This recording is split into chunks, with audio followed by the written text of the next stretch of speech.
And welcome to the Barry Foster Show, coming to you from the beautiful Ridge Floor Studios in the City of Charm, downtown Avon Park. I'd like to remind you that if you have any thoughts, ideas, or suggestions for the program, people would like us to interview or maybe some topics you'd like us to broach, all you have to do is put them in the comments below. Please like and subscribe, or you can drop us a line at thebarryfostershow@gmail.com.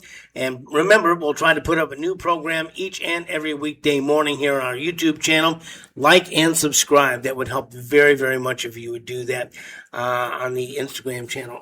Let's see. In the studios, Tom Macklin, former mayor of the city of Avon Park, and someone who has on more than one occasion come and given the Avon Park City Council member a history lesson as to how we got where we are. Tom, good to have you with us, my friend. Well, thank you, Barry. Appreciate the invitation. Well, yeah, it is something that I have done in the past with elected officials who may or may not understand how processes or how situations came to be.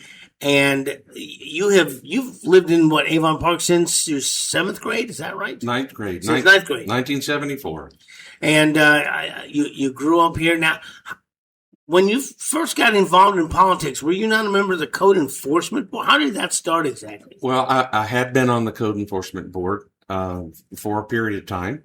I think even before then, there was a conversation about what to do with the shuffleboard courts. The winter or senior activity centers had a number of different names over the period of time, but there was a debate as to whether to do away with it, move it to another location, and they were looking for people to speak for or against, and I was tapped to speak on, I won't say what side, doesn't matter at this point. No.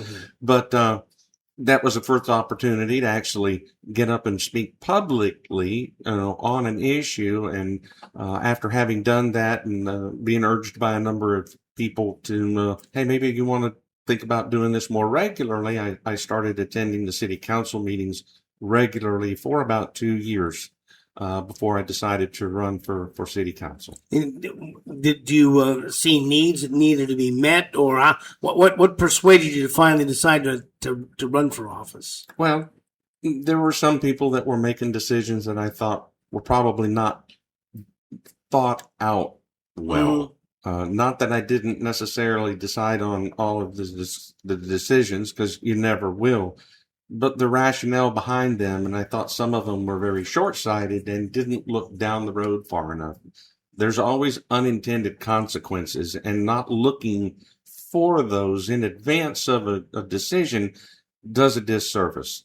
So I arrived in 1986, right at the very end of the administration of the very first city manager, Larry Sutton, who I didn't know much about, but David Heacock came in right after I began to serve, and they had at that time enlarged the council from 5 members to 7 members because they'd moved from a strong mayor form of government. So over your time, did you watch and see things that you didn't think would work and ended up working, or things that you thought would work and ended up being unsuccessful? Let's use that word. Well, I think if anybody ever pays any attention over a period of time, not just in and out, but seeing how things work out, you're always going to see things that, well, I thought it might go this way, but it actually did work out, or the other direction. Mm.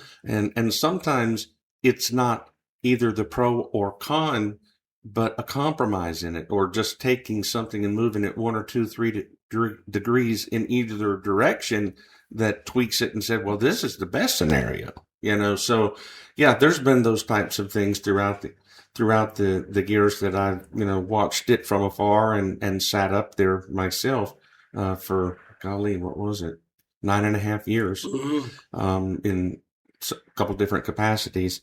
But the thing that you can't forget is how you got to where you are today. And when you forget the history or dismiss it, you're bound to make mistakes. Or just maybe, to be honest, just not know the history. People run for office and they don't know what happened in former councils. I was talking with the county commissioner about an issue. He said, "Well, that all happened before I got there." And I said, "I know. That's why I'm telling you what happened, so you can kind of be aware of it and help you make decisions based on what we know." And the Avon Park city manager is a volatile. Well, most any city manager is a volatile position. I think they've been through 16 or 17 of them. I've lost count. Yeah, we lost count.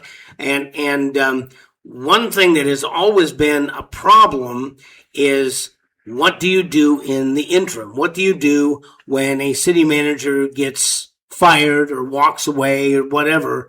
How do you fill that gap? Especially, let's say they decide to leave and the city council is not going to meet for another 5 days or so. How do you call a special meeting? How do you do that? And in 2019, that sitting city council decided they were going to do something about it. Well, yeah, they did, but we can actually go a little further back, because the comment was made during a conversation I had the opportunity to find on YouTube once upon a time, and it was this way when I was serving, that the city clerk was the one who would act as the acting city manager in the absence of them being present. And I can remember long before C.B. Shirey became the city manager that he was the city clerk, and by charter, he was the one that was designated. Did that not also happen with Virginia Henderson? I believe that happened with her too. I think it did, because Virginia was the clerk, and then once when it was all said and done, at a later date, she ended up being the city manager. And for a time, she was both. Interesting too, as you go back to when there was a strong mayor, the mayor was not a full-time job, of course. They had a regular workaday job. And those that have been around Avon Park for a good long number of years will remember Malcolm Cruz. Malcolm was the clerk here for many, many years, and for all intents and purposes, Malcolm was in charge of the day-to-day operations of the city of Avon Park. Yes, there was a strong mayor, but the clerk was the one that was there on a day-to-day basis. So I think that language, as they moved to a city manager form of government, kind of followed them, saying that when the city manager's not there, the clerk will be there. But over time, as clerks came and went, the position evolved or devolved, if you will, as far as the qualifications of someone that you may hire for that position and their ability to fill it as a city manager in the manager's absence. And under the Avon Park, they've always had a city manager. As far as I know, they've never had an assistant city manager. They've never had someone who was in the junior role there that I can remember. I don't remember the title actually being as such, but they did have, other members of the administration that were arguably could have been considered an assistant to the city manager, but not by title. I could be in error on that, but the responsibilities had been to the clerk. But the idea is to keep people, to keep the city running on a even keel until the city council can get together and make sure that there's somebody at the head. And that's what, 2019, because there were some changes in the charter over time. The one that eliminated by charter the city clerk becoming the acting city manager in their absence, that was done away with, and different language adopted prior to 2019. And that type of language was in effect for several, city managers. David Flowers in 2019 was the city manager, and he had different language than was changed and that we're dealing with right now. But it pretty much left it up to the city manager to make the determination as to if they were gone, who would fill their shoes, so to speak. But it never addressed the unfortunate potential of them perhaps being involved in something that would take their life and having someone in advance approved by city council to step in an interim role and take the reins, so to speak. And that's why this referendum, because to change the charter, the council can't just change the charter. It has to go to the voters. And they crafted what is it, about one paragraph of continuity in office where the city manager shall, and not will, not may, but shall designate a city employee as assistant city manager to exercise the powers and perform the duties of acting city manager during any temporary absence or disability of the city manager, or such period between the time when the office of city manager becomes vacant and when an interim city manager or city manager is appointed by the council. The council shall appoint a city manager or an interim city manager within a reasonable amount of time for the office of city manager becoming vacant. So, right. And that language had been in place for a while, with the exception of subject to the council approval. That's what was added to the charter in November of 2019. Prior to the charter revision, the amendment, if you will, to the charter that the citizens voted on in the November municipal election, the language added was subject to the approval of council.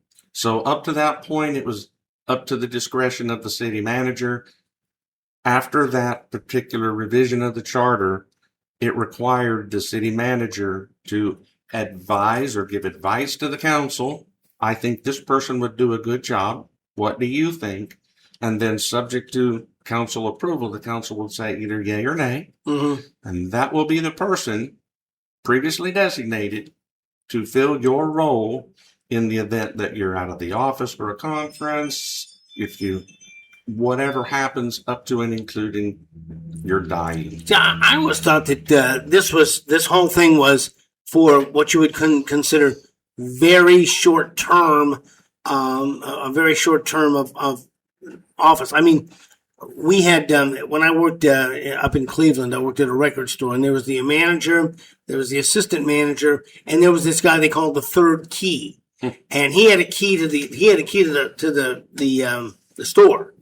And so if the manager and the assistant manager, neither one could make it, Shelley would come in, he would unlock the door, okay, and we all knew what to do. We all knew to, clean things up, sell records, walk around, walk the floor, do what it took to, sell equipment and do our jobs. And he didn't really have any managerial capabilities, but he did have the thought was he could make sure the store opened at 9:00 and all the lights were on and people were in and people were buying records. So this seemed to me like, yeah, if he's at a conference or he's gone over the weekend to visit family and something happens, they have an assistant city manager who can step in and say, okay, this is what you do until Barry gets back or whoever gets back. I didn't really think it was going to be a long-term interim city manager like weeks. I figured that once the city council met, then they would be able to pick up the ball and decide where to go from there. Well, and I can easily see how somebody would have that type of understanding, except that, and when you read these ordinances, charter provisions, and so on and so forth, words matter. It's the difference between shall and may. It's the difference between and, or. And in this particular language, you're exactly right, where it says perform the duties of acting city manager during any temporary absence or disability of the city manager, or such period between the time when the office of the city manager becomes vacant. I'll stop right there. What other than a temporary absence could cause the office to become vacant? Well, there's a number of things. And I keep going back to death, because we're fortunate enough that we've not had that happen during a city manager's tenure. Right. But this language is intended to protect us as citizens and the city and the operation of the city from that unfortunate event.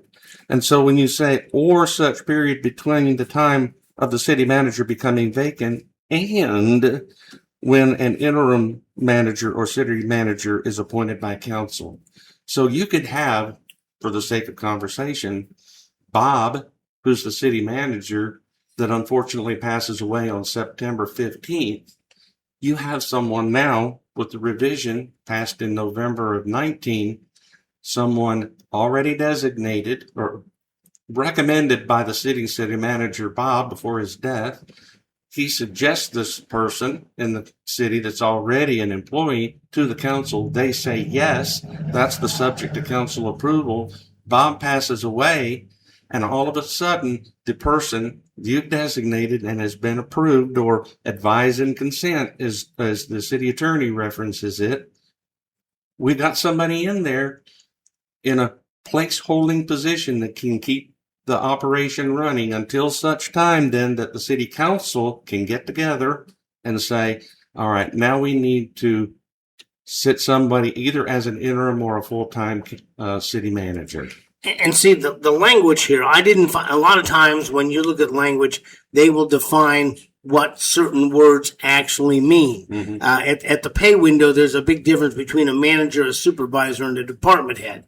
Okay, you're still running things, but how much you get paid for running things changes a lot with those different designations. Mm-hmm. And here you have like the difference between an interim city manager and an acting city manager. And I didn't see any definitions. I mean, in the ballot language, it's to clarify that the manager designation of an interim city manager shall be subject to the approval of the council. But then in the language of the charter, they talk about the performing the duties of an acting city manager during a temporary absence and so forth. Is there a difference between an interim city manager and an acting city in the world of government definitions, or does that mean basically the same thing? Well, at least in the application of our charter here in the city of Avon Park, acting, assistant, and interim that's approved by city council in the advise and consent portion of the charter, they're interchangeable. Okay. And the reason they're interchangeable is because the city council knew exactly what they were doing when they approved the language, or should have. At least it was a unanimous vote on the part of the then council in two different public hearings prior to the vote of the citizens. So they agreed on the language. They knew what the existing language was. They knew what was going on the ballot.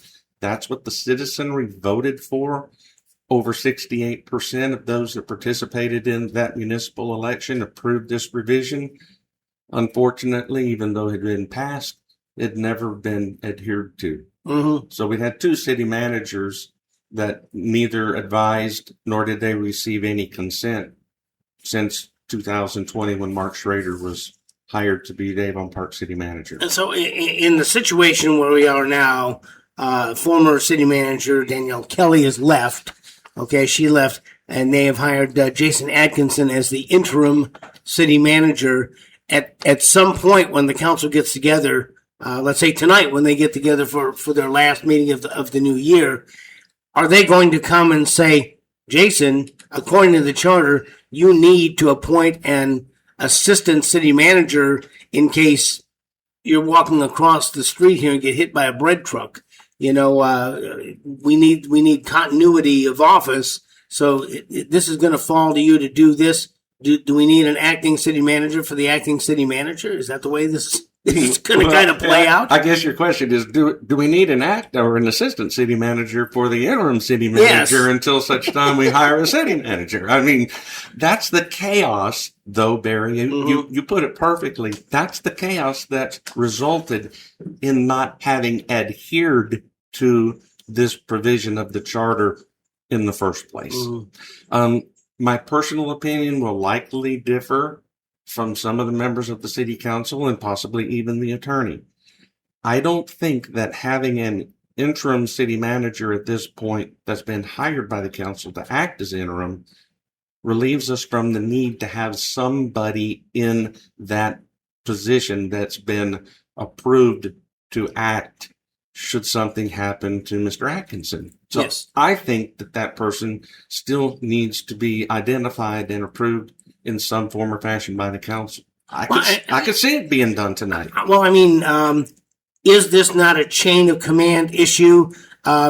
the general dies, so the colonel steps up, and the colonel gets shot, so the captain steps up, so the captain gets shot, so the lieutenant steps. I mean, as you go down through their ranks, they arguably have all been trained in, let's pick the Army way, to do things Army style. So, I mean, is there not some level of a chain of command here that even though you have somebody who's had a battlefield promotion, if you will, that they need to make sure that now they're covered and God forbid something happens to them?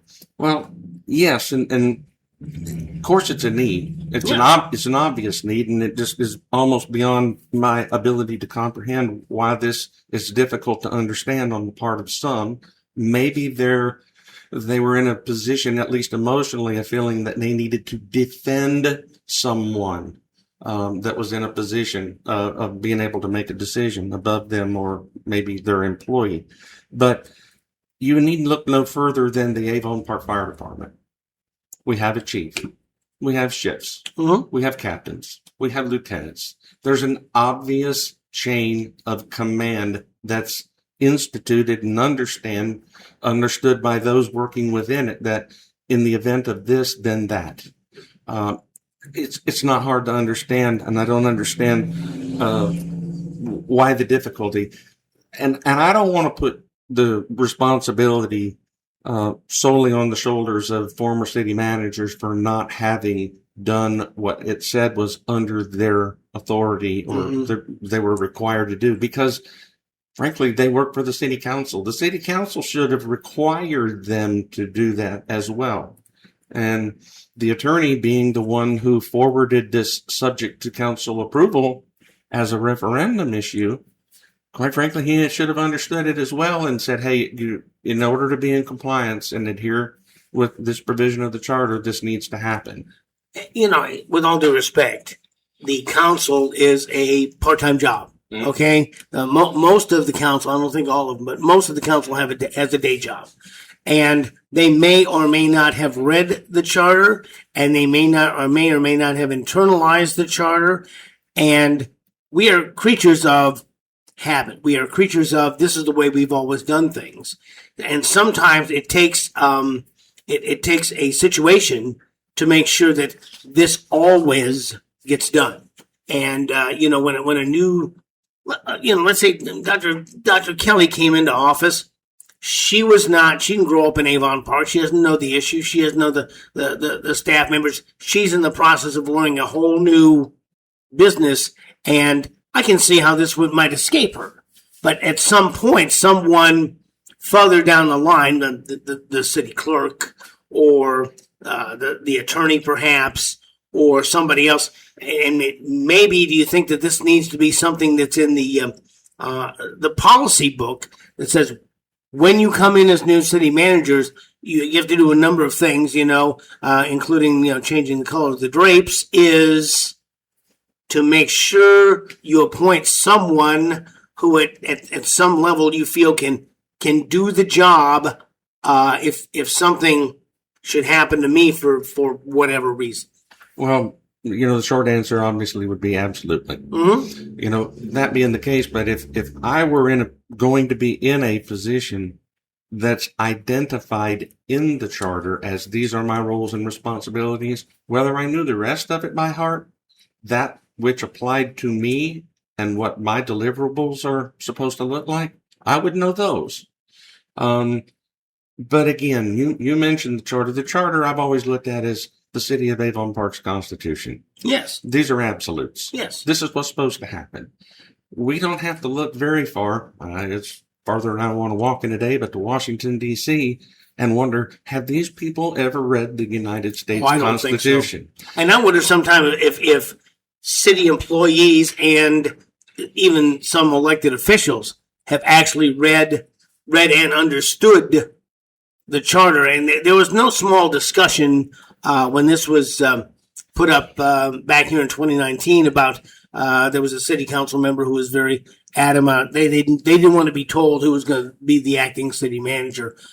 But this is a position that serves as at the pleasure of the council. So let's say I'm the I'm the city manager, and I say, I'm going to have Tom Macklin be my assistant city manager if something happens to me. Okay, I walk across the street and get hit by a bread truck, and I'm in the hospital and I can't do my job, and the city council says, "Oh, well, we don't want Tom." Well, they can fix that at their next meeting, can't they? As long as they're operating under this current procedure, Yes. and you have advised them that I think Tom's going to do a good job, and they consent, say yes, we agree. At that point, absolutely, it's a seamless transition of interim authority until such time they sit down as a group and say, okay, either, hey, we're happy with Tom being in that position until we make a permanent decision on the new city manager, or, hey, he's done all right for the last week or so, but we really need to put somebody in place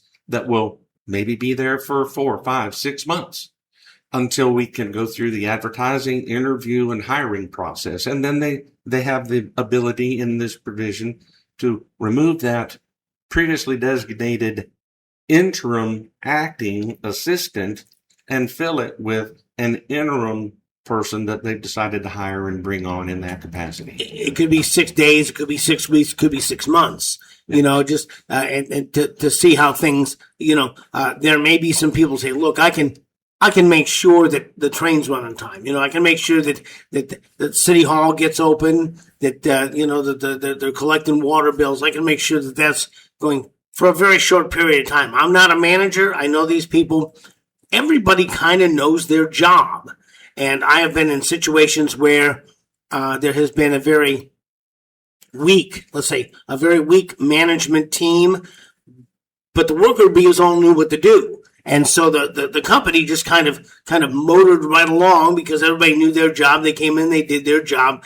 There wasn't any really forward movement, but there was no backward movement either. But some people might say, I can do this for a while, but if you want somebody who's going to look out after these $1 million grants and do some of these other things that are coming across my desk, we might need to look for somebody else in here. Well, and you and I have been around a long time, and we talked about having been involved in it to the point that we know or remember a lot of history. Mm-hmm. And I can remember a time not so terribly long ago where, for whatever reason, we had a vacancy in the city manager's position, and we needed an interim. Maria Sutherland was a administrative person within City Hall. She was tasked with filling that interim role. Now, during that period of time, the charter had a limit as to how many days we could have an interim city manager without having that position filled in a permanent role. We advertised, and it went on and on and on and on. Now, I was not a member of the city council at the time, but I remember this happening. We were bumping up on what I believe was 180 days. That's a half a year. Mm-hmm. Okay. And they said we would be in violation of our charter if we didn't have a full-time city manager in place. So they actually named Maria Sutherland as the city manager. We continued to go through the advertising period, and as it ended up, then Public Works Director Julian DeLeon ended up being hired for that position, and then Maria went back to her previous role. Mm-hmm. So the charter has evolved over time. Some of the requirements that we saw at one time where the city clerk would fill the role, others that had time-bound restrictions on how long you could have an interim, those have gone by the wayside. But the most important part means that we still have to have someone designated by the city council through that advise and consent process that Mr. Buer has talked about in that 2019 meeting of February 11th to act in that capacity with prior council approval. So do you have any predictions for tonight on what do you think might happen when you bring this before the council? Well, I was originally supposed to have gone down a week ago to be placed on the agenda, and I thought I was going to be on the agenda, and then I received a phone call on Friday afternoon after lunchtime by the interim city manager advising me that, by the way, you're not going to be on the agenda. and wanted me to wait until January. And I won't say too much about the entire conversation other than that wasn't acceptable to me. And I'd been assured by the mayor in a subsequent conversation that I'll have all the time that I need to bring this up. And so we'll see how it goes this evening. But I'm looking forward to a few folks having an aha moment. I had reached out to multiple members of the city council and asked, some digitally, others in person, say, I'd like to sit down with you and go over this provision because I believe there's a misunderstanding on your part, and I'd like to bring you on board. And neither of the people that I spoke with decided that that was anything that they wanted to do. So perhaps they'll understand it better after this evening's meeting. It's always, and watching municipal government is always an interesting exercise, and especially when some of this is spelled out in black and white. And I'll be very interested to watch how this plays out, because and perhaps this will be one of the situations where they now begin to look at the city charter and say, is there anything else we're missing here? Anything else we're not doing? That's a wonderful point, because, this was not the only revision on that municipal election of November 5, 2019. Now, there may be some other folks that have decided, well, if this is something that maybe hasn't been adhered to correctly, what about the rest of these? Or how about any of them that have been adopted since then? So I think it's always wise to pause and take a look and make sure that we're doing everything that we're supposed to be doing, either as staff members or council persons, and saying, there was a reason this was done. Is it being done correctly? Have we veered off the road a little bit? Do we need to maybe even refine it further in a future election? But at the time in 2019, it was Mayor Anderson, Deputy Mayor Bernard, and then council persons Brenda Gray, Maria Sutherland, and the late Stanley Spurlock, who approved this language in public hearings that went to the ballot and was approved. It's just they failed to implement it. During the mists of time, things get lost. And, when things are going well, you don't think about this kind of thing and say, hey, have you done this? Oh, I didn't even know I was supposed to do this. Because when you take over, and again, let's pick on Dr. Kelly. When she comes over, she's learning the department heads. She's learning who she can trust, who she can't trust, what things need to be done, what things don't. Reading the charter's probably not the top thing on our list, but maybe, they said one of the first things you need to do is look at our charter and make sure that things are being done correctly. Well, and, again, going back in time, and we can say the only two people or sitting city managers that had to comply with this language that's currently in effect would be Mark Schrader, as he came on in February of 2020, and Dr. Kelly, who followed him. That being said, we also had the benefit. We mentioned C.B. Shirey. We mentioned Sarah Adele. We mentioned Virginia Henderson. These were people that had been a part of the fabric of the city of Avon Park in multiple roles before they became city managers. So they weren't new to the team, so to speak. Right. Had the benefit of understanding some of these things. That's not always been the case with people who have been hired and have come in. And so it's incumbent upon those who should know it to make them aware. But again, roles and responsibilities as laid out in the charter should be one of the first things that they make themselves fully aware of. So this another interesting meeting of municipal government to watch some of the things that are going on in ensuing programs. I want you to know that I have a couple of gentlemen who are well versed in aviation who want to talk about the Avon Park Airport. There's a lot of other things that are coming up here in the city of Charm, which are going to be very, very interesting. And Tom, I really appreciate your attention to this and going through this and bringing us this so that perhaps the continuity of office will be something now that will kind of be a foregone conclusion. New city manager comes in and they say, I'm going to name this person. Or they might even ask city council members. They can't ask them in a group, but certainly individually say, do you have somebody who you think would be good, for me? Help me out here, help a brother out. And who do you think would be really good to fulfill that position? One of the interesting things, I thought it's you have to designate an employee as the assistant city manager. So city council members who have dealt with him, they're not supposed to deal with people on a day-to-day basis. But everyone kind of knows who's who and what's what. And they could say, look, you could name this person who would be good at least until we got back together in regular session and we could hash this out amongst ourselves. Well, and there's a fine line with not being able to interact with people on a day-to-day basis. Mm-hmm. There's a difference between that and giving them direction to do this, that, or the other thing.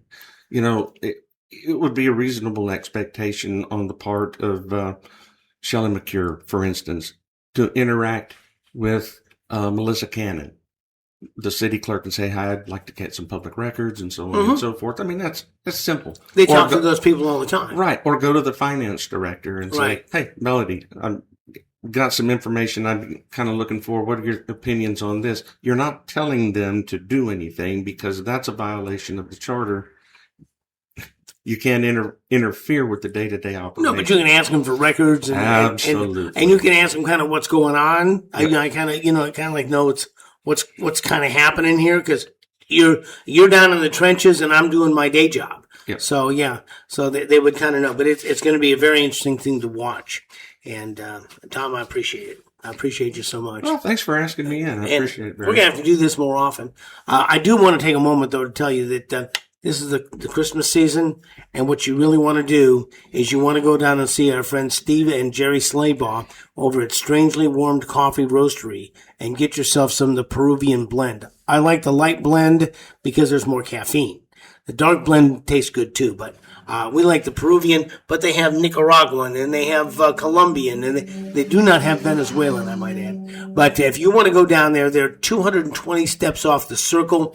You just go down Commerce Street past the Habitat for Humanity, make a quick right, and go on in there. Or you can go to, and Strangely Warmed comes from the Methodist Charles Wesley, who was strangely warmed by the Holy Spirit. That's where it comes from. You may wonder, how strangely was it warmed?